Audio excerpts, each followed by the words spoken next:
नारायण नारायण। आज हम पढ़ रहे हैं केवट, राम राज्य का प्रथम नागरिक। षष्ठम प्रवचन। श्री रामः शरणं मम। आइए मन शरीर से गंगा के किनारे चलें और वहाँ हठीले केवट और भगवान श्री राम के बीच जो अनोखा वार्तालाप हो रहा है उसका रहस्य हृदयंगम करने की चेष्टा करें।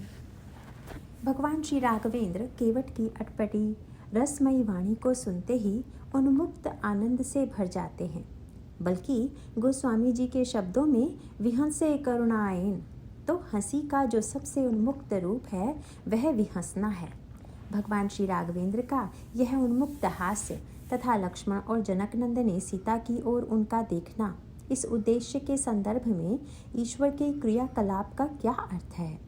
सच्चे अर्थों में तो ईश्वर ही जाने, पर भाव तरंग के माध्यम से अलग अलग भक्तों के हृदय में या भावुकों के हृदय में इस उन्मुक्त हास्य के संबंध में अलग अलग कल्पनाएं होती हैं। भगवान श्री राघवेंद्र के इस आनंदमय हास्य का जो स्वरूप है, इसमें गोस्वामी जी ने एक बड़ा विरोधाभासी शब्द लिखा है, जिस पर उन लोगों का ध्यान गया होगा जो साहित्य से परिचित हैं। और इस संदर्भ में जरा शब्दों पर आप विचार करें। यहाँ पर भगवान श्री राम के लिए जिस शब्द का प्रयोग किया गया वह शब्द है विहंसे। श्री राघवेंद्र उन्मुक्त भाव से हंसे, पर मैं तो श्री राघवेंद्र कह रहा हूँ, पर गोस्वामी जी का शब्द आप दोहे में पढ़ते हैं विहंसे करुणायन। जो करुणा के निवास स्थान श्री राम हैं वे हंसे। इसके विरोधाभास पर अगर आप ध्यान देंगे तो विचित्रता लगेगी। भाई, करुणा की वृत्ति जो है उसका संबंध बहुधा हंसी से नहीं होता है। साहित्य में हास्य और करुण रस सर्वथा दो भिन्न भाव की सृष्टि करते हैं। यदि हृदय में अत्यधिक करुणा उत्पन्न हो तो आँखों में आंसू के रूप में करुणा प्रकट होती है, और हृदय में जब बहुत अधिक आनंद की अनुभूति हो तो वह आनंद जो है हंसी के रूप में दिखाई देता है। तो भाई, इस दृष्टि से तो करुणायन के साथ विहंसे शब्द का प्रयोग बड़ा विचित्र है। यदि यह कहते कि करुणा निधान रोए तो यह बिल्कुल सार्थक शब्द होता, क्योंकि करुणा में द्रवता उत्पन्न होती है। या यदि यह कहते कि सच्चिदानंद भगवान श्री राम हंसे, तो सच्चिदानंद शब्द के साथ हंसी शब्द का प्रयोग बड़ा सार्थक लगता। पर गोस्वामी जी तो भगवान राम के उन्मुक्त हास्य के संदर्भ में कहते हैं कि इस हास्य के पीछे केवल आनंद की वृत्ति नहीं, करुणा की वृत्ति भी है। आप लोग कृपा करके आज की बातें थोड़ी अधिक एकाग्रता से सुनेंगे। भगवान राम की हंसी के पीछे जो करुणा की वृत्ति है, उसमें इतने आनंद की अनुभूति भगवान राम के मन में होती है, बल्कि इसे यूँ कह सकते हैं कि केवट को देख करके भगवान श्री राम के अंतःकरण में तीव्रतम करुणा का भाव उदित हुआ। और यह जो भगवान श्री राघवेंद्र के मुख पर हंसी दिखाई दे रही है, यह आनंद जो दिखाई दे रहा है, उसकी प्रेरक वृत्ति वस्तुतः करुणा है। करुणा दो प्रकार की होती है। एक करुणा तो वह है जिसमें व्यक्ति व्याकुल तो होता है, लेकिन बदलने की सामर्थ्य उसमें नहीं होती।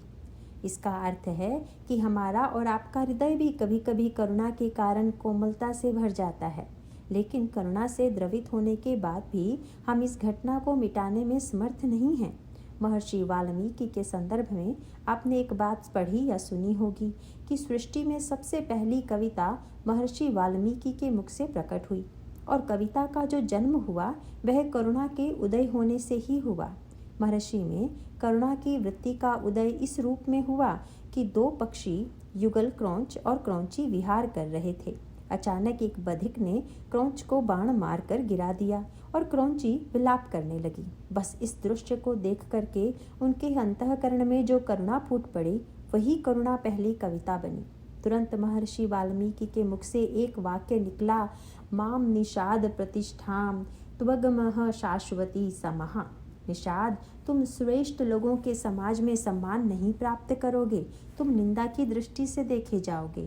तुमने आनंद में डूबे इस दंपत्ति को, इन पक्षियों को एक दूसरे से अलग कर दिया। इससे बढ़कर तुम्हारा अनर्थकारी कार्य क्या हो सकता है? तो यह पहला श्लोक है साहित्य का जो कवि के मुख से फूटा। उसके पश्चात इन्हीं महर्षि वाल्मीकि ने बाद में भगवान श्री राम की कथा लिखी और इस तरह से श्री राम की कथा जो है वह काव्य में दूसरा प्रयोग है। तो बड़ा विचित्र लगता है। इस घटना के बाद महर्षि वाल्मीकि ने राम की कथा क्यों लिखी? और इसका उत्तर यह है कि महर्षि वाल्मीकि के सामने समस्या यह है कि वे करुणा से व्याकुल तो हो गए, लेकिन उन्हें तो ऐसा लगता है कि हम केवल अपना दुख प्रकट कर सकते हैं, अपनी व्याकुलता प्रकट कर सकते हैं, लेकिन हम इस पीड़ा को मिटाने में समर्थ नहीं हैं। तो करुणा के बाद उनके मन में जो व्याकुलता हुई वह किसी ऐसे व्यक्ति की खोज में हुई कि जिसकी करुणा जो है वह साकार होकर के ऐसे अन्यायपूर्ण कार्य को रोक सके, अनर्थ को रोक सके, और वह सामर्थ्य उन्हें श्री राम में दिखाई दी। भगवान श्री राघवेंद्र की जो करुणा है वह केवल आंसुओं तक ही सीमित रहने वाली करुणा नहीं है, अपितु उस करुणा के द्वारा आगे चल कर के वर्णन आता है। श्री राघवेंद्र जिस समय दंडक वन में जाते हैं उस समय ऋषि मुनियों के हड्डियों के ढेर जहाँ तहाँ लगे हुए हैं। उस दृश्य को देखते ही भगवान राम की आंखों में आंसू आ गए। यही श्री राम की करुणा है। अस्थि समूह देखी रघुराया, पूछी मुनि लागी अति दाया। व्याकुल हो गए। भगवान श्री राघवेंद्र ने मुनियों से पूछा, यह हड्डियों का ढेर कैसा है? और मुनियों ने व्याकुल स्वर में यही कहा, निश्चर निकर सकल मुनि खाए, सुनी रघुबीर नयन जल छाए। भगवान श्री राम ने जो ही सुना उनकी आंखों में आंसू आ गए, पर वे आंसू बहा करके ही रुक नहीं गए, अपितु वर्णन आता है कि अचानक भगवान राम के आंसुओं का प्रवाह तो रुक गया और भगवान श्री राघवेंद्र ने अपनी भुजाओं को उठाया और अपनी भुजाओं को उठाकर तुरंत उनके मुख से जो वाणी निकली वही करुणा का सही सदुपयोग था। करुणा के द्वारा भगवान के अंतर मन में प्रेरणा उत्पन्न हुई और भगवान राम प्रतिज्ञा करते हैं, निश्चरहीन करऊ मही, भुज उठाई पन कीन, सकल मुनिन के आश्रम ही जाय जाय सुख दीन। और भगवान श्री राघवेंद्र निशाचर वध की प्रतिज्ञा ही नहीं करते हैं, वे ऋषियों मुनियों के आश्रम में जाकर प्रत्येक को अलग अलग आश्वासन देते हैं कि आप निश्चिंत होकर के साधना में संलग्न हों, अब राक्षसों का अत्याचार संभव नहीं है। तो करुणा की वृत्ति के द्वारा भगवान श्री राघवेंद्र में जो दया उत्पन्न होती है वह उस कारण को मिटाने की चेष्टा करती है जिस कारण से ऐसी दयनीय स्थिति उत्पन्न हुई। आइए निषाद के संदर्भ में भगवान श्री राघवेंद्र को जो इतना अधिक आनंद आया और आनंद के पीछे भगवान श्री राम की जो करुणा की वृत्ति है उस पर विचार करें। यूँ अगर देखें तो केवट अत्यधिक दीनहीन व्यक्ति है। समाज के संदर्भ में वह इतना साधारण व्यक्ति है कि प्रतिक्षण उसे यह सुनने को मिलता है कि वह सबसे हीन है या सबसे छोटा है। पर आगे चल कर के वर्णन आता है, श्री भरत ने निषाद का परिचय सुना कि ये तो श्री राम के सखा हैं। तो यह भगवान श्री राम की जो प्रसन्नता है उस प्रसन्नता का रहस्य यही है कि भगवान श्री राघवेंद्र सच्चे अर्थों में व्यक्ति को दीनता और हीनता से उबार करके ऊंचा उठाना चाहते हैं। और यही नहीं, आप सर्वत्र भगवान राम का यही जीवन दर्शन पाएंगे। गोस्वामी जी ने लिखा, जब भगवान श्री राघवेंद्र वन की यात्रा से लौट करके आए तो आज भी कोई व्यक्ति विदेश से लौटता है तो लोग उसके संस्मरण पूछते हैं कि वे किन किन बड़े व्यक्तियों से मिले, कौन कौन से बड़े स्थान देखे, क्या क्या अनुभव हुए। श्री राम से भी बहुधा उनके मित्र पूछते थे कि 14 वर्षों तक आप वन में रहे, आप ये बताइए कि इन 14 वर्षों में सबसे अधिक याद किसकी आती है, किन घटनाओं की आती है। तो भगवान श्री राघवेंद्र कह सकते थे कि मैं महर्षि वाल्मीकि से मिला, महर्षि अगस्त्य से मिला, महर्षि भरद्वाज से मिला। भगवान श्री राम कह सकते थे कि मैंने रावण और कुंभकर्ण का वध किया, मैंने सारे संसार से निश्चरों निशाचरों को मिटा दिया। पर गोस्वामी जी कहते हैं भगवान श्री राघवेंद्र अपने संस्मरणों में इनकी स्मृति नहीं करते। बस 2 ही बातें भगवान राम अपने मित्रों से सुनाते हैं। भगवान श्री राम ने कहा कि इस यात्रा में मुझे जो मित्र और बंधु मिले वही मेरी सबसे बड़ी उपलब्धि है। तो महाराज, आपके मित्र कौन हैं? कोई बहुत बड़े व्यक्ति होंगे। और आपके बंधु कौन हैं? तो विनय पत्रिका में गोस्वामी जी कहते हैं, भगवान राघवेंद्र मुनियों ने श्री राम की इतनी स्तुतियाँ की, इतनी प्रशंसा की, उसको तो भूल गए, उसकी तो चर्चा तक उन्होंने नहीं की। बल्कि आप विनय पत्रिका की पंक्ति में पावेंगे भगवान श्री राम चर्चा किसकी करते हैं? बोले, सहज स्वरूप कथा मुनि बरनत रहत सकुचि सिर नाई। लेकिन केवट मीत कहे सुख मानत। विनय पत्रिका 164। मुझे एक मित्र केवट मिला। भगवान श्री राघवेंद्र को केवट की वाणी सुनकर के पहली बार यह लगा कि आज तक मेरे सामने इतनी बराबरी से बोलने वाला कोई मित्र तो मिला ही नहीं। इससे तो मैं बिल्कुल वंचित था, सख्य का अभाव था। सचमुच लोग मुझे सिंहासन पर बिठाकर न जाने कितना दूर बना कर के स्तुति करते रहते हैं। भगवान श्री राघवेंद्र को केवट के मुख से निकला हुआ मित्र शब्द बड़ा प्रिय लगता है और भगवान राम अपने अयोध्या के मित्रों को सुनाते हैं कि आप लोग तो मेरे मित्र हैं ही, लेकिन वन में मुझे एक ऐसा अनोखा मित्र मिला कि उनकी जितनी भी प्रशंसा की जाए कम है। और महाराज आपकी बंधुता किससे है? तो गोस्वामी जी कहते हैं, सहज स्वरूप कथा मुनि बरनत रहत सकुची सिर नाई। मुनियों ने स्तुति की तो संकोच से सिर झुका लिया, प्रशंसा सुन करके सिर झुक गया, लेकिन केवट मीत कहे सुख मानत बानर बंधु बढ़ाई। बोले बंदर मेरे बंधु हैं और केवट मेरा मित्र है। और भगवान श्री राघवेंद्र की सबसे बड़ी सफलता यही है, उनकी करुणा की सबसे बड़ी सार्थकता यही है कि वे केवट के अंतःकरण में मित्रता की वृत्ति उत्पन्न कर पाए और बंदरों के अंतःकरण में बंधुत्व की भावना भर गए। केवट का व्यवहार बड़ा विचित्र था, पर यह तो वाणी का व्यवहार था, लेकिन बंदरों का व्यवहार जो प्रत्यक्ष रूप से भी बड़ा अटपटा था। गोस्वामी जी ने वर्णन किया इनके व्यवहार का। जब कभी भगवान राम अपने समीप आए हुए बंदरों से बैठने को कहते थे तो ये लोग कहाँ बैठते थे? प्रभु, तरुतर कपीडार पर। सब वृक्ष की डालियों पर जाकर भगवान राम के सिर पर बैठ जाते थे।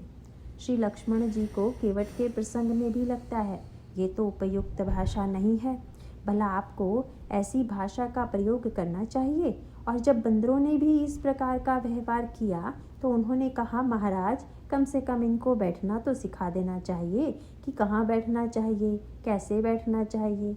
तो भगवान श्री राम ने कहा कि लक्ष्मण, मेरे अवतार की सार्थकता तो अभी पूरी हुई है। क्या? देखें, एक बड़ा गंभीर सूत्र है और जिसका आधुनिक मनोविज्ञान से बड़ा गहरा संबंध है। आधुनिक मनोविज्ञान में मनोग्रंथियों का वर्णन किया गया है। मनोग्रंथियों के संदर्भ में दो प्रकार के व्यक्ति बहुधा पाए जाते हैं। एक तो वे हैं जिनके मन में अपनी श्रेष्ठता की ग्रंथि है, अपने बड़प्पन की गांठ जिन्होंने कस के बांध ली है, और दूसरे कुछ ऐसे व्यक्ति होते हैं जिन बेचारों के मन में अपनी हीनता की गांठ बंधी हुई है। तो यह श्रेष्ठता का अभिमान और हीनता की जो वृत्ति है, इससे अधिकांश लोग ग्रसित हैं। या तो कुछ व्यक्ति अपने को बहुत बड़ा मान करके अपने को दुखी करते रहते हैं। बड़प्पन का अभिमान दूसरों को दुख देता है और हीनता की जो वृत्ति है वह अपने को ही दुख देती है। तो आप भगवान श्री राघवेंद्र या आधुनिक संदर्भ में भी देखें कि संतुलित व्यक्ति कौन है। समाज में किस व्यक्ति को हम यह माने कि यह व्यक्ति संतुलित है? तो इसका उत्तर यही है कि न तो जिसमें बड़प्पन की ग्रंथि हो और न ही हीनता की ग्रंथि हो, जो इन दोनों मनोविकारों से मुक्त हो। और अगर इनको उलट करके कहें तो यूँ कह सकते हैं कि जो न तो दूसरों को दुख दें और न स्वयं दुखी हों। तो भगवान श्री राघवेंद्र क्या करते हैं? गोस्वामी जी कहते हैं कि भगवान श्री राम ने अपने चरित्र के द्वारा इन दोनों प्रकार के व्यक्तियों की चिकित्सा की, क्योंकि श्रेष्ठता का अत्यधिक अभिमान भी एक प्रकार का रोग है। इसे यूँ कह लें जैसे भाई भोजन जो है वह स्वस्थ व्यक्ति का लक्षण है या अस्वस्थ व्यक्ति का। तो इसका भी उत्तर यही है कि यदि व्यक्ति को अत्यधिक भूख लगे तो वह भी रोग है, और बिल्कुल बदांगनी हो जाए, भूख ही ना लगे तो भी रोग है। तो बड़प्पन का अतिरेक जो अभिमान की सृष्टि करता है वह भी रोग है, और लघुता की वृत्ति जो व्यक्ति के मन में हीनता भर देती है वह भी रोग है। तो सच्चे अर्थों में चिकित्सा करने वाला वह है जो समाज में संतुलन उत्पन्न करे और इन दोनों रोगों से व्यक्ति को मुक्त करके स्वस्थ व्यक्ति का स्वरूप दे। तो ये जहाँ पर स्वस्थ व्यक्ति हैं वहीं राम राज्य है। तो भगवान श्री राघवेंद्र की एक विलक्षण शैली है। गोस्वामी जी ने विनय पत्रिका में कहा, महाराज आप दो काम करते हैं। क्या? बोले बड़े की बड़ाई छोटे की छोटाई दूर करें। आप जो बड़ा है उस व्यक्ति के मन से बड़प्पन का अभिमान मिटा देते हैं, और जो छोटा व्यक्ति है उसके मन से छोटेपन की लघुता मिटा देते हैं। आप दोनों को मिटा करके व्यक्ति को पूर्ण संतुलित बना देते हैं। और सचमुच भगवान श्री राघवेंद्र का व्यवहार यही है। इंद्र से रथ न मांगना और केवट से नाव मांगना, इन दोनों विरोधी व्यवहारों पर आप ध्यान दीजिए। रावण से युद्ध करना है, रावण के पास दिव्य रथ है। भगवान राम को युद्ध करने के लिए व्यवहारिक दृष्टि से रथ की आवश्यकता है। भगवान श्री राम यदि एक दिन इंद्र को संदेश भेज दें तो इंद्र प्रसन्न होकर के भगवान राम के लिए रथ भेज दें। पर श्री राम इंद्र से रथ नहीं मंगाते और वही श्री राम गंगा के किनारे खड़े होकर के केवट से नाव मांग लेते हैं। इंद्र और केवट दोनों में क्या अंतर है? यही, इंद्र के मन में अपनी श्रेष्ठता का अभिमान है और केवट बेचारा जो है वह समाज की दृष्टि से अत्यंत दीनहीन और तुच्छ है। भगवान श्री राघवेंद्र जब इंद्र से रथ नहीं मंगाते हैं तो इसका अर्थ यह नहीं है कि इंद्र के शत्रु हैं। आगे चल करके वे इंद्र का रथ भी स्वीकार करते हैं। अगर भगवान राम असंतुलित होते तो दूसरे दिन इंद्र का रथ आने पर वापस भेज देते और कह देते, जाओ जाओ, तुम्हारे रथ के बिना भी हमारा काम चल जाएगा, मैं तुम्हारे रथ पर नहीं बैठूंगा। दूसरे दिन इंद्र ने रथ भेजा तो भगवान श्री राघवेंद्र ने स्वीकार किया और उसी रथ पर बैठ करके भगवान राम लड़े। लेकिन इंद्र से उन्होंने रथ नहीं मंगाया, रथ की याचना नहीं की। लेकिन गंगा के किनारे इंद्र से रथ न मांगने वाले भगवान राम केवट से नाव मांगते हैं। इंद्र को वे ये बता देना चाहते हैं कि तुम्हारे रथ के बिना भी सारा काम चलेगा, कोई अंतर नहीं आवेगा। वो तो एक दिन में इंद्र को जो रोग था वह दूर हो गया। इंद्र की जो सारी भ्रांति थी, जब भगवान श्री राम एक दिन बिना रथ के लड़े और अगिनत राक्षसों का संहार उन्होंने किया तो इंद्र ने यह देखकर समझ लिया कि ये तो बिना रथ के भी जीत ही जाएंगे। इसीलिए रथ भेज देना ही ठीक है, क्योंकि कम से कम कहने के लिए इतिहास में यह आएगा कि इंद्र का रथ भी भगवान राम के काम आया। तो इंद्र जो अपने अंतःकरण में अपने बड़प्पन का अभिमान पाले हुए था, उसे भगवान श्री राम ने मिटा दिया और उसके बड़प्पन का सदुपयोग किया, उसकी सार्थकता प्रकट की।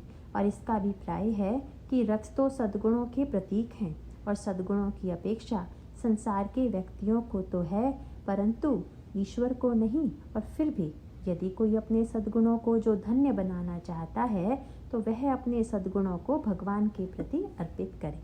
तो यह इंद्र का रथ धर्म रथ है, सद्गुणों का रथ है। भगवान श्री राघवेंद्र के जीवन में किसी बहिरंग रथ की आवश्यकता नहीं है, पर यदि इंद्र अपने सद्गुणों और सत्कर्मों को धन्य बनाना चाहता है तो रथ भेज करके अपने को धन्य बनाए। और इस तरह से भगवान श्री राघवेंद्र ने इंद्र के प्रति व्यवहार किया। यह भगवान राम के चरित्र में बड़ा विचित्र विरोधाभास है। साधारणतया हम और आप जो व्यवहार करेंगे उसमें नियम यह होगा कि कोई व्यक्ति बड़ा होगा तो उससे मांगेंगे, कोई छोटा व्यक्ति होगा तो उसे देंगे। पर भगवान के सामने जब कोई बड़ा व्यक्ति आता है तो वे मांगते नहीं, बल्कि उसी से कहते हैं कि जो मांगना हो मांग लो। जिस समय मनु जैसा चक्रवर्ती सम्राट तपस्या करने लगा, जिसमें राज्य, धर्म और तपस्या की अतुलित सामर्थ्य है, जो इतना बड़ा है, मनु के सामने भगवान आए। उन मनु के सामने भगवान आए और मनु से भगवान ने क्या कहा? मांगहूँ बर जोई भाव, मन महादानी अनुमानी। तुम्हें जो मांगना हो मांग लो।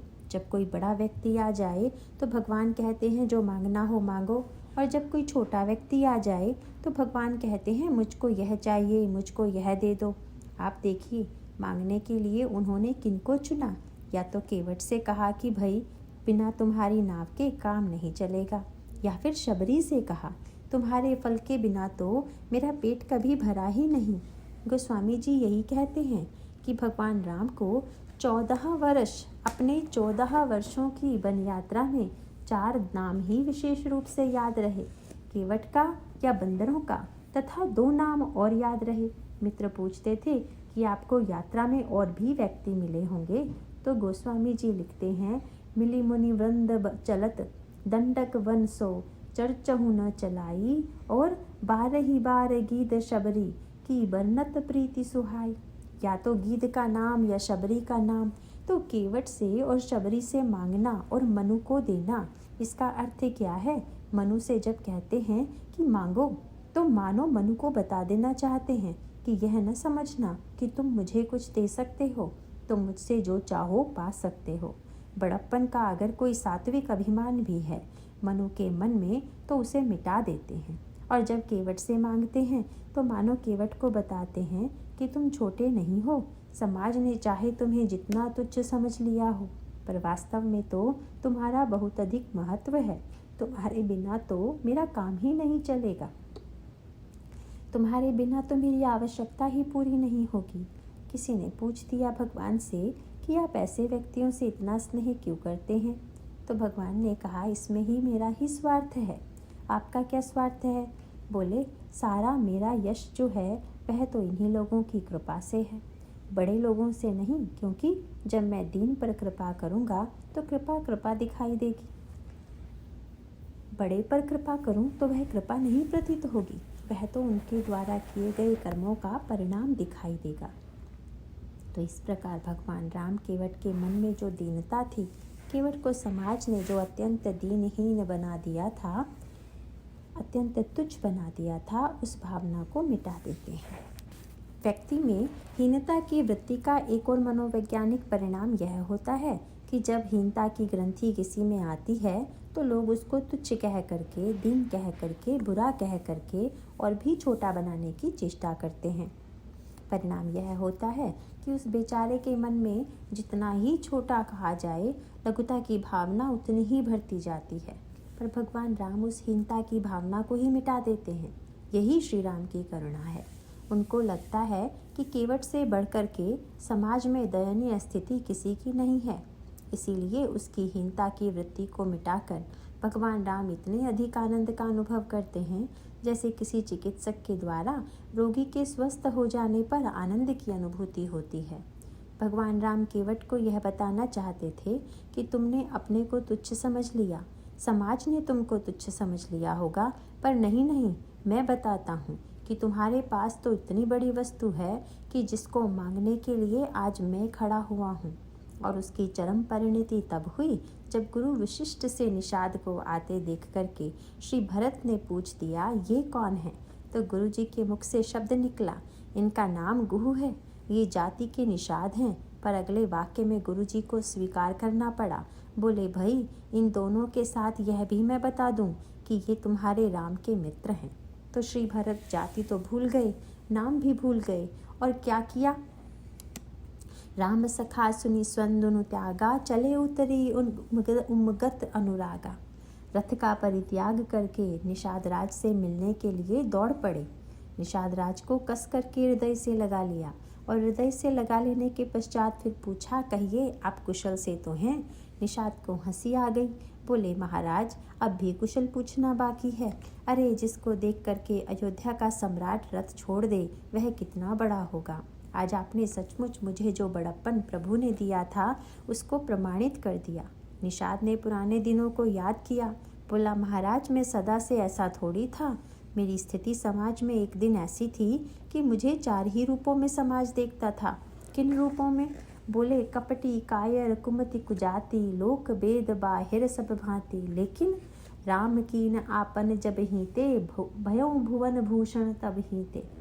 निषाद के मुख से जब यह शब्द निकला, भरत जी गदगद हो गए। निषाद कहते हैं, मैं भुवन भूषण हूँ और इसका अभिप्राय क्या? स्वयं अपने मुख से जो अपने को दीनहीन और तुच्छ समझने वाला था, वही कहता है, महाराज इस समय मैं अपने को श्रेष्ठ न कहूँ, भुवन भूषण न मानूं, तो यह हमारे प्रभु की करुणा का अनादर है। प्रभु ने मुझे इतना बड़ा बना दिया, और बड़ा बना देने के पश्चात आपने भी अपने व्यवहार के द्वारा मेरे बड़प्पन को प्रमाणित कर दिया। और यह परिवर्तन श्री राम की करुणा के द्वारा हुआ, श्री राम के स्नेह के द्वारा मेरे जीवन में घटित हुआ है। सर्वत्र आप भगवान राम के चरित्र की यह विशेषता पावेंगे। भगवान राम यदि चाहते तो लंका पर विजय प्राप्त करने के लिए अयोध्या से सेना बुला सकते थे, पर अयोध्या की सेना न बुला करके बंदरों के द्वारा जो लड़ाई भगवान राम ने की, उसका अभिप्राय था कि पशु और तुच्छ से तुच्छ व्यक्तियों के मन से हीनता की वृत्ति को, दीनता को मिटा देना। भगवान राम के बड़प्पन की विशेषता क्या है? जो कुश्ती में सबको पटक दे, वह भी बलवत्ता का एक लक्षण है। लेकिन बलवत्ता का एक दूसरा लक्षण वह है कि जिसके स्पर्श कर देने से निर्बल व्यक्ति भी बलवान हो जाए। जो एक बलवान को मिटा करके अपनी बलवत्ता सिद्ध करे वह तो साधारण बलवान है, पर जो दूसरे निर्बल को शक्ति प्रदान करे वही सच्चा बलवान है। भगवान राम ने बंदरों को इतनी शक्ति दी, विभीषण को इतनी शक्ति दी कि वे रावण से बराबर युद्ध करते हैं। भगवान श्री राम ने प्रत्येक के अंतःकरण में, प्रत्येक के हृदय में इस भावना की सृष्टि कर दी, इस भावना को भर दिया कि नहीं नहीं, आप लोग तुच्छ नहीं हैं, आप लोग इतने शक्तिशाली हैं कि आप लोग लंका को पराजित कर सकते हैं। और इतना ही नहीं, भगवान श्री राघवेंद्र युद्ध समाप्त होने के बाद बंदरों से भी कहते हैं, तुम्हारे बल में रावणु मारयो। मित्रों, लोगों को शायद यह भ्रम हो रहा हो कि मैंने रावण को मारा है, पर रावण वस्तुतः तुम्हारे बल से मारा गया है। बेचारे बंदर तो संकोच से गड़ गए, क्योंकि वे कभी कभी लड़ाई से भाग खड़े होते थे। लेकिन भगवान श्री राघवेंद्र ने कहा, नहीं नहीं, मैं जानता हूँ आप लोग कायरता के कारण नहीं भागते थे। आप लोगों का मुझसे इतना स्नेह है कि जब कोई राक्षस लड़ने आता था तो पहले आप लड़कर उसको थका देते थे, और बाद में जब उसे मारने का अवसर आता था तो मुझे कीर्ति देने के लिए आगे बढ़ा देते थे। यह तो आप लोगों का स्नेह है, वस्तुतः इसमें मेरी कोई विशेषता नहीं है। भगवान श्री राघवेंद्र स्पष्ट शब्दों में कहते हैं, तुमरे बल में रावणु मारयो, तिलक विभीषण कहूँ पुनि सारयो। बंदरों के मुख से निकला, सुनी प्रभु वचन लाज हम मरही, मसक कहूँ खगपति हित करही। पर भगवान श्री राघवेंद्र कहते हैं कि ना, और ये शब्द भगवान अकेले में नहीं कहते हैं। कभी कभी लोग अकेले में धन्यवाद दे देते हैं, पर जब सार्वजनिक बात आती है जहाँ दूसरा हो वहाँ स्वयं ही श्रेय लेना चाहते हैं। पर भगवान राम जब अयोध्या में गए तो एक और गुरु वशिष्ठ और दूसरी ओर बंदर, यही भगवान श्री राघवेंद्र का संतुलन है। गुरु वशिष्ठ समाज के सबसे उच्च और बेचारे बंदर मनुष्य से भी नीचे पशु, और दोनों के बीच में भगवान राम खड़े हैं।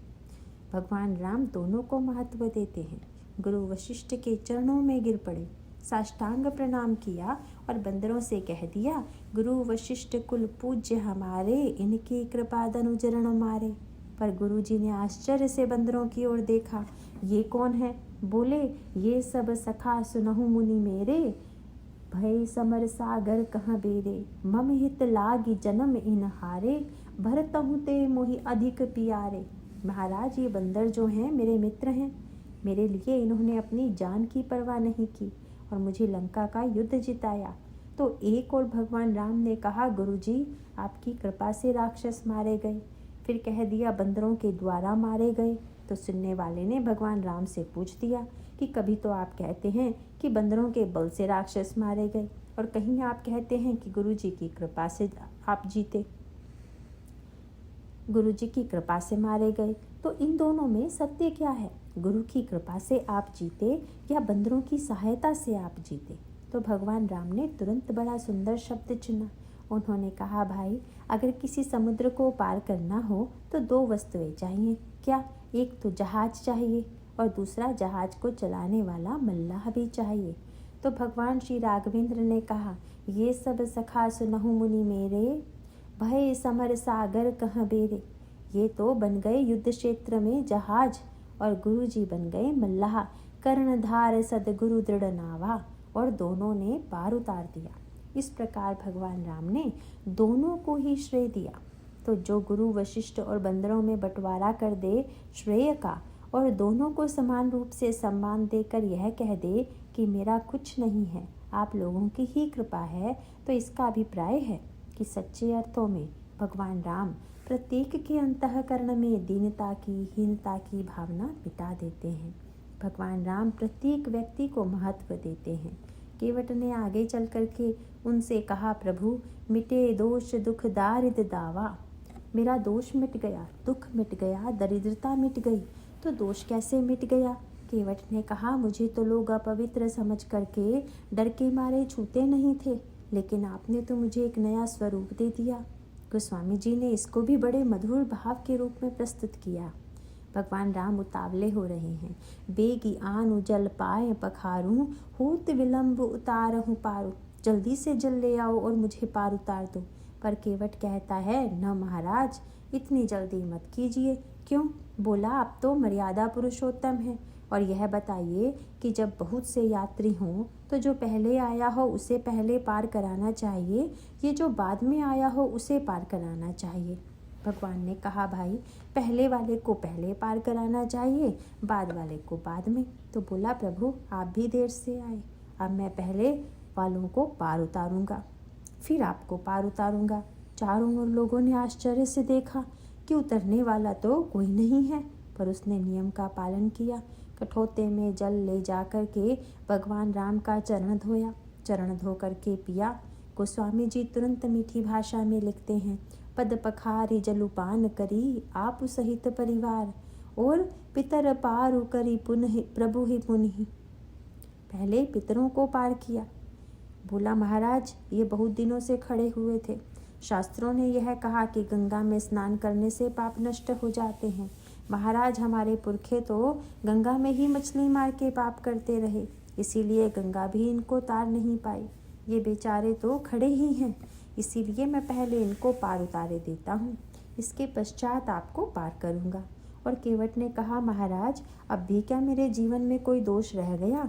अपने को ही पार उतारना कठिन है, पर जो पितरों को पार उतार दे, और पितरों को पार उतारने के साथ साथ जो आपको साक्षात ईश्वर को पार उतार दे, इसके पश्चात भी अगर कोई उसमें दोष की कल्पना करे तो उससे बड़ा अविवेक का कार्य नहीं हो सकता। तो इस प्रकार मुझ में दोष नहीं है। और महाराज, दरिद्रता इसलिए नहीं है कि स्वयं सारे संसार को देने वाला मुझसे मांग रहा है। तो इस प्रकार महाराज, न तो मुझ में दोष रह गया और न ही दरिद्रता रह गई। यहाँ केवट का एक और अंतरंग उद्देश्य भी मैं बता दूं। केवट चाहता तो भगवान श्री राम के चरण प्रार्थना की भाषा में भी पा सकता था। केवट यदि चाहता तो बिना प्रार्थना किए भगवान राम के चरणों को धोने के लिए जल ले आकर भी चरण पा सकता था। पर इस अटपटी भाषा के पीछे केवट का एक बड़ा गहरा उद्देश्य था, और केवट सचमुच अपने उद्देश्य में पूरी तरह सफल हुआ। तो केवट का उद्देश्य क्या था? केवट ने देखा, और यदि आप भी इस प्रसंग से मिला करके देखेंगे तो आपके हृदय में भी यह बात आवेगी कि भगवान जब गंगा के किनारे आकर के खड़े हुए तो उनकी मनस्थिति कैसी थी। सुमंत ने भगवान श्री राम से महाराज श्री दशरथ की आज्ञा सुनाई, प्रार्थना सुनाई और बालक की तरह रोने लगे, और श्री राम से यह कहा कि आप अयोध्या लौट चलिए। पर भगवान श्री राम ने सुमंत जी की बात नहीं स्वीकार की। सुमंत जी ने कहा कि फिर मुझे साथ में लेते चलिए। करी बिनती पायन परऊ, दीन बाल जिमि रोई। भगवान श्री राम स्वभाव से ही बड़े करुणामय हैं। भगवान श्री राघवेंद्र सुमंत जी की यह दशा देखकर अत्यंत दुखी हुए। राज्य छूट जाने से भगवान श्री राम को रंचमात्र दुख नहीं हुआ, लेकिन सुमंत जी की यह दशा देख करके श्री राम की आंखों में आंसू आ गए। सुमंत जी को भगवान श्री राम यहीं से लौटा देते हैं। यह ध्यान रखिएगा कि सुमंत जी वट वृक्ष के नीचे से ही लौटा दिए गए। गंगा के किनारे भगवान श्री राघवेंद्र सुमंत जी को साथ लेकर के नहीं गए। यद्यपि यह बात बड़ी विचित्र लगती है, इसीलिए आगे चल करके सुमंत जी के सामने बड़ा संकट आया। जब महाराज ने पूछा कि राम कैसे वन गए, तो सुमंत जी यह साहस ही नहीं एकत्र कर पाए कि वे यह कहें कि मैं गंगा के किनारे गया ही नहीं, आगे घटना मैंने नहीं देखी। सुमंत जी ने गंगा के किनारे का वर्णन केवल कल्पना से ही महाराज दशरथ को सुनाया। वहाँ जब आप पढ़ेंगे और केवट का प्रसंग पढ़ेंगे तो आपको विचित्र विरोधाभास लगेगा। सुमंत जी यह कहते हैं महाराज दशरथ से कि महाराज श्री राम, लक्ष्मण और सीता गंगा के किनारे जाकर के खड़े हुए और राम सखा तब नाव मंगाई। तब राम के मित्र ने राम के लिए नाव मंगाई। अरे नाव मंगाना तब कहाँ, यहाँ तो नाव मांगने पर नाही हो रही है।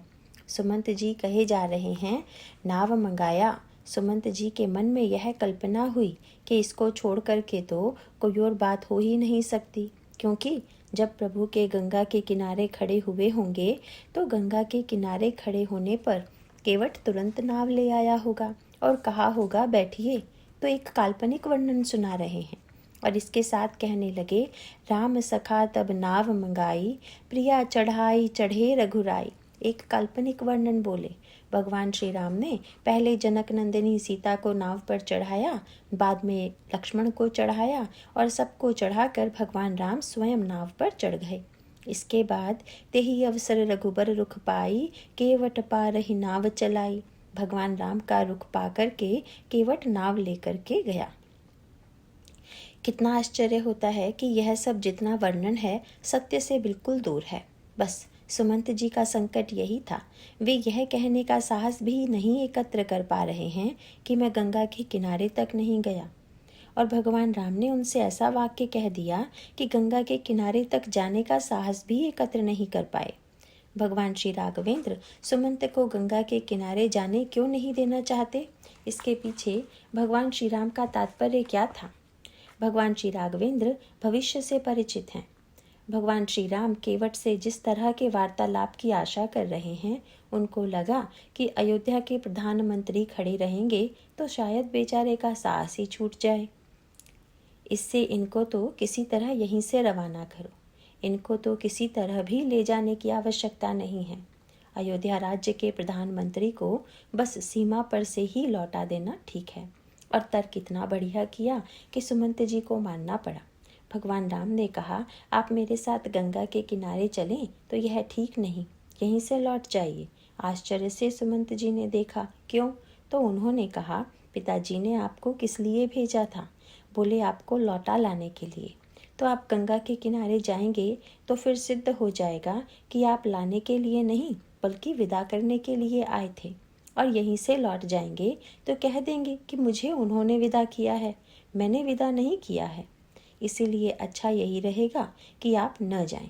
इसीलिए गोस्वामी जी कहते हैं, बरबस राम किसी तरह से चेष्टा करके भगवान श्री राम सुमंत को लौटा देते हैं।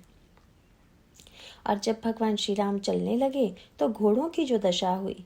श्री राम का प्रेम तो मानव जाति के लिए ही नहीं है, पशु पक्षी जड़ चेतन सबके प्रति प्रेम है। घोड़ों के प्रति प्रेम का बड़ा हृदयग्राही वर्णन गोस्वामी जी ने गीतावली रामायण में किया है। रामचरितमानस में भी गोस्वामी जी ने लिखा कि घोड़ों ने हिनहिनाना शुरू किया, उनकी आंखों में आंसू आ गए, तृण छोड़ दिया। नहीं तृण चरहि न पियहि जलू, मोच ही लोचन बारी, व्याकुल भय निषाद सब रघुबर बाज निहारी। घोड़ों को जब यह लगा कि श्री राम हमें छोड़ करके जा रहे हैं तो घोड़ों के अंतःकरण में इतनी व्याकुलता हुई कि वे भी निराशा से रुदन करते हुए श्री राम की ओर दिखने लगे। इन घोड़ों का राम के प्रति प्रेम का वर्णन कौसल्या अम्बा ने एक पथिक से किया। पथिक जा रहा था चित्रकूट की ओर। कौसल्या अम्बा चित्रकूट की ओर देखा करती हैं। एक पथिक को जाते देखा तो उसको बुलाया और पथिक से कहा कि पथिक, तुम मेरा एक संदेश जा करके राम को सुनाना, क्या कि एक बार राम अयोध्या लौट आवें। पथिक ने कहा, ठीक है माँ, मैं कह दूंगा, आपने बड़ी याद की है इसीलिए आप अयोध्या लौट चलें। तो माँ ने कहा, बिल्कुल नहीं, मेरा तो नाम ही नहीं लेना, मुझे तो बुलाने का अधिकार ही नहीं है। क्यों? तो कहा, यदि सचमुच मेरे हृदय में प्रेम होता तो मैं भी महाराज की तरह प्राण त्याग देती।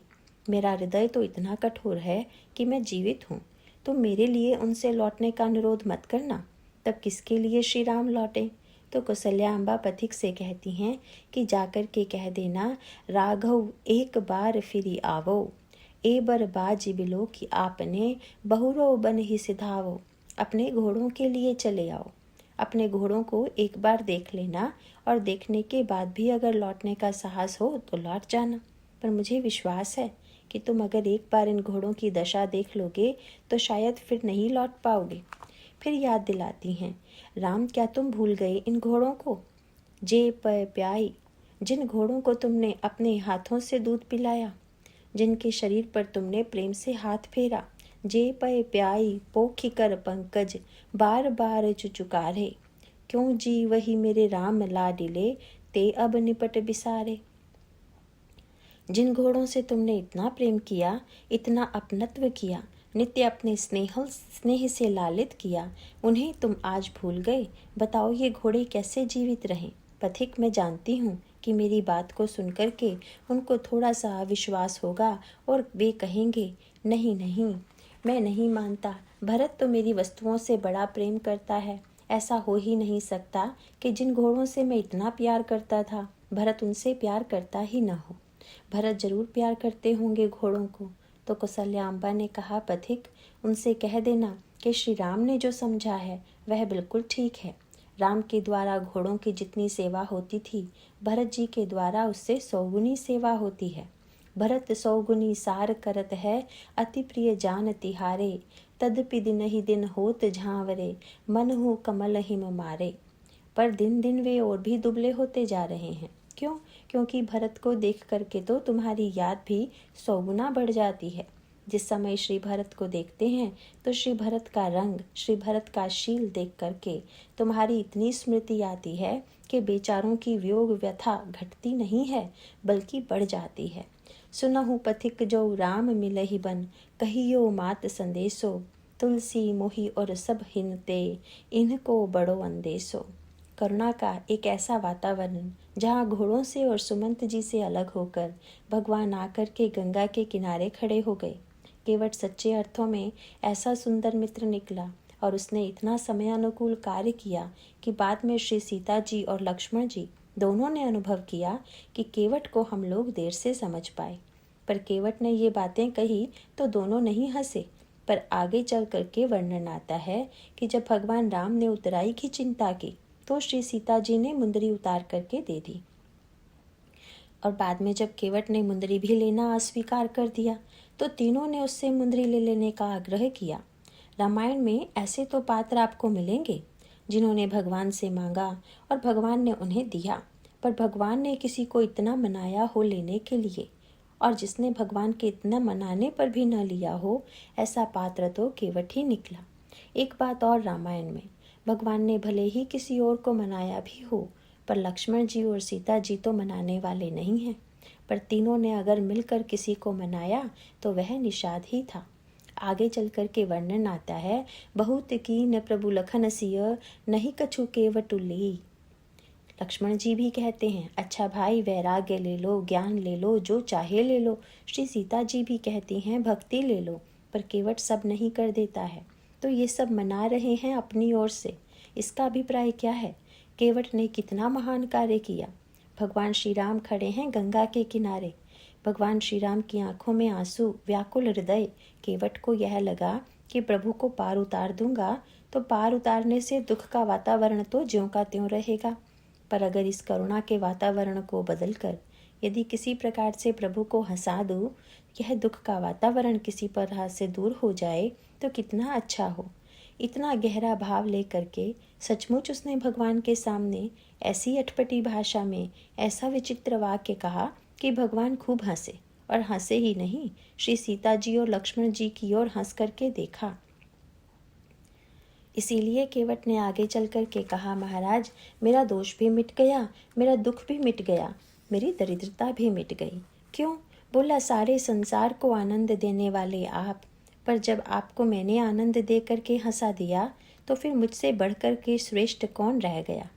गोस्वामी जी एक सूत्र देते हैं और वह सूत्र यह है कि केवट ने भगवान राम से ऐसी बात कही कि भगवान राम शरीर से तो खड़े थे गंगा के किनारे, पर भगवान मन से कहाँ पहुँच गए। सीता जी की क्यों देख रहे हैं। ये जो भगवान राम आज इतना हंस रहे हैं, यह आज की हंसी नहीं है, यह पुरानी हंसी है, जिस हंसी को मर्यादा के कारण भगवान को रोकना पड़ा था। ये बालकांड और अयोध्या कांड में भगवान राम के चरित्र में इस विहंसने शब्द का प्रयोग तुलसीदास ने बार बार किया है। मुस्कुराने का वर्णन है, मधुर मुस्कुराहट है, हंसने का वर्णन है, पर विहंसने का वर्णन नहीं है। ये हंसी के रामायण में अलग अलग भेद हैं।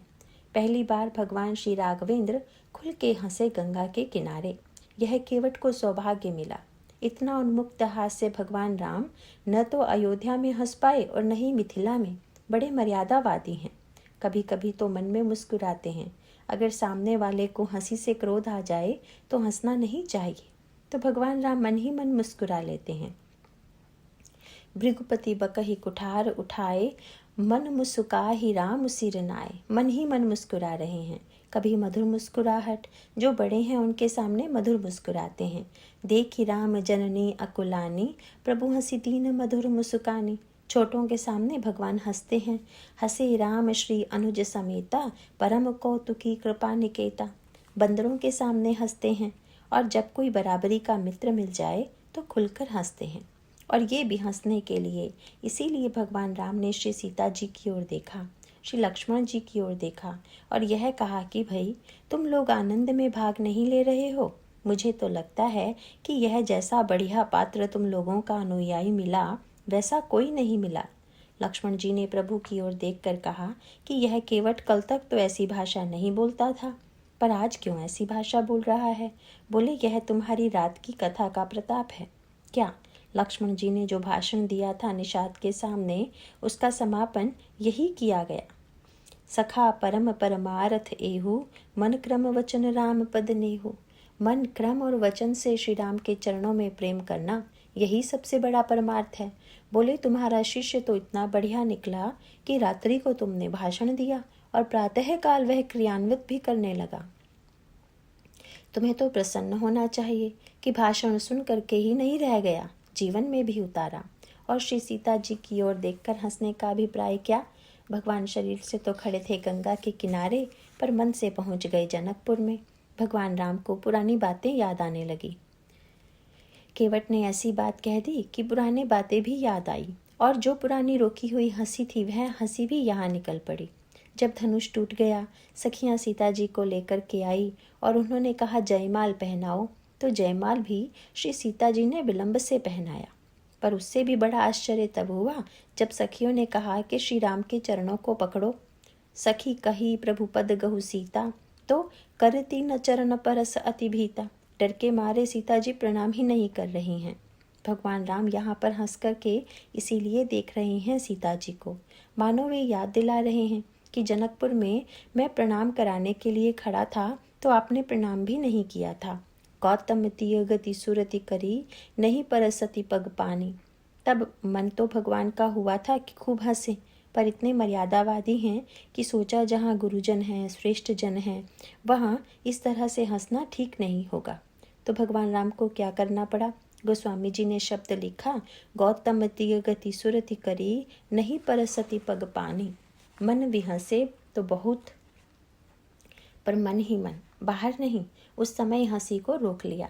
पर जब केवट ने गंगा के किनारे वही शब्द कहा कि आपके चरणों में कोई ऐसी दवा है जो पत्थर को स्त्री बना देती है, तो उन्होंने सीता जी की ओर देखा कि यह तो आपका पक्का अनुयायी निकला। या तो आपने मुझसे ऐसा कहा था या फिर इसने कहा है। और सचमुच सीता, उस समय तो मैं हंस नहीं पाया, पर आज मर्यादा का कोई बंधन नहीं। गंगा के किनारे मेरे उन्मुक्त आनंद को प्रकट करने वाला यह मित्र, इसके आनंद में आप लोग क्यों नहीं भाग ले रहे हैं। इस तरह से भगवान श्री राघवेंद्र आनंदित हो रहे हैं। अब शेष 2 दिनों में उत्तर प्रसंग पूरा होगा। आज इतना ही। बोलिए सियावर रामचंद्र की